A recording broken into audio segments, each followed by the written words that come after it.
ধৈৰ্য আৰু একাগ্ৰতা যদিহে মানুহৰ অন্তৰত থাকে তেতিয়াহ'লে যে মানুহ উন্নতিৰ জখলাডালত কেনেকৈ আগুৱাই যাব পাৰে তাৰে এক সুন্দৰ নিদৰ্শন মই আজি আপোনালোকৰ আগত দাঙি ধৰিবলৈ আহিছোঁ। আৰু এনে এজন ব্যক্তিৰ কাষলৈ মই এতিয়া গৈ আছোঁ। সেইজন ব্যক্তিক হয়তো আপোনালোক কোনেও চিনি নাপায়।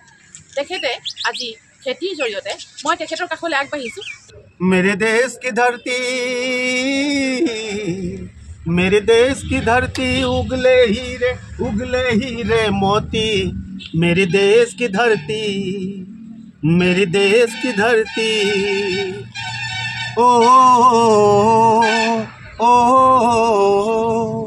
मेरे देश की धरती उगले हीरे मोती मेरे देश की धरती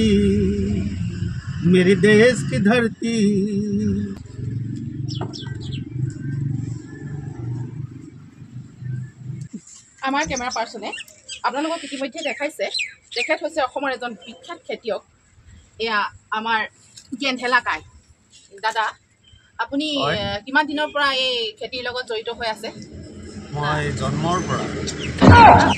আপোনাৰ মনলৈ কেনেকৈ এনেকুৱা ধৰণৰ ভাৱ আহিলে যে আপুনি খেতিয়ক হিচাপে আপুনি প্ৰতিষ্ঠিত হ'ব, অসমৰ ৰাইজৰ মাজত আপুনি দিব? হয়তো আজি টেলিভিশ্যনৰ পৰ্দাত আপোনাক দেখিবলৈ পোৱা নাই। আৰু মোৰ এই বাতৰিৰ জৰিয়তে মই সকলোলৈকে এটা বাৰ্তা পঠিয়াইছোঁ যে এই খেতিয়কজনলৈ লক্ষ্য কৰক আৰু আপুনি কওক আপোনাৰ মনৰ ধাৰণা কওক। আলু এতিয়ালৈকে আপুনি কিমানখিনি উলিয়াবলৈ সক্ষম হৈছে? বৰ্তমান মোৰ ইয়াত কণগুটি আলু আৰু অলপ ডাঙৰ আলুও হৈছে, কিন্তু মই এতিয়া নতুন উঠি অহা যোনখিনি প্ৰজন্ম আছে এইটোৱে ক'ব বিচাৰিছে আপুনি নতুন প্ৰজন্মলৈ কি বাৰ্তা দিব? আপোনাৰ ফালৰ পৰা আপুনি এষাৰ আপোনাৰ মন্তব্য আগবঢ়াওক, তেতিয়া ভাল লাগিব। মোৰ পিনৰ পৰা মই ক'ব বিচাৰিছোঁ মানুহৰ কষ্ট আৰু একতাই যিখিনি মানে কৰিব পাৰে সেইখিনি মানুহৰ মাজত থাকিব লাগিব।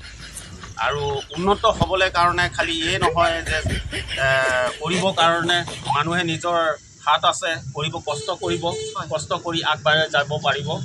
সেয়ে মই কৈছোঁ যে আগবাঢ়ি যাওক, নিজৰ কষ্ট কৰক, নিজৰ উপাৰ্জন কৰক, কৰি পেলাই যাতে নিজৰ বিকাশ হওক।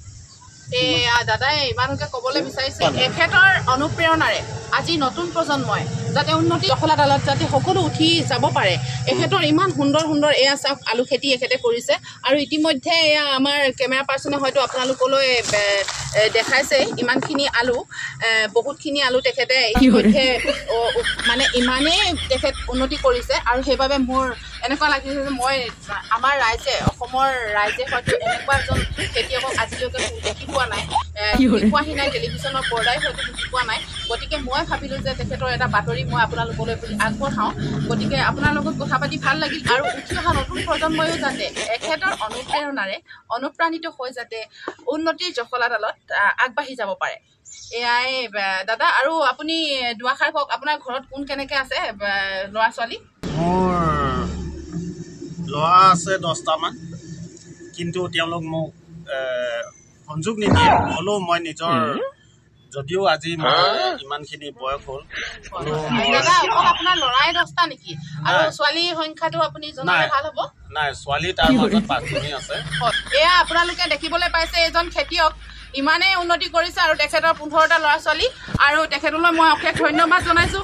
তেখেতৰ অনুপ্ৰেৰণাৰে আগবাঢ়ি গ'লে আপোনালোকেও হয়তো আজি সুন্দৰকৈ 15টা 20টা ল'ৰা ছোৱালীৰ পিতৃ হ'বলৈ সক্ষম হ'ব। গতিকে এখেতৰ অনুপ্ৰেৰণাৰে অনুপ্ৰাণিত হৈ আপোনালোক আগবাঢ়ি যাওক, আজি নতুন প্ৰজন্ম আগবাঢ়ি যাওক, এয়াই মই কামনা কৰিছোঁ। আৰু তেখেতলৈ মই অশেষ মোৰ ফালৰ পৰা শুভেচ্ছা জনাই আজি মই মোৰ বাতৰি ইমানতে সামৰণি